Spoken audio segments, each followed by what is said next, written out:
Hey, I'm Chris. And I'm Lindsay. Welcome to Ballroom Feed. We're going to show you a few different types of dips and outros for your first dance. Gotta end it with a bang.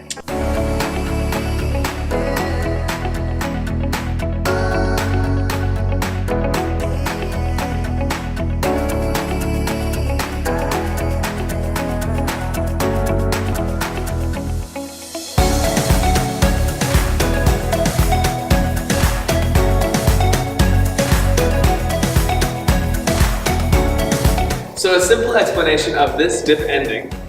We will do a little rock step. I'll place her hand over my shoulder and we'll send her down and then come on back up again under our own weight and really controlled. We'll slide down with two hands. I'll offer her off the floor and we did it. I roll her into cradle. I throw her out to the side. I roll her all the way back into this dip we worked on before. Pick her back up. I slide down in two hands. Roll her in and switch to handshake, hold off my arm, and I can walk her off the floor. Done.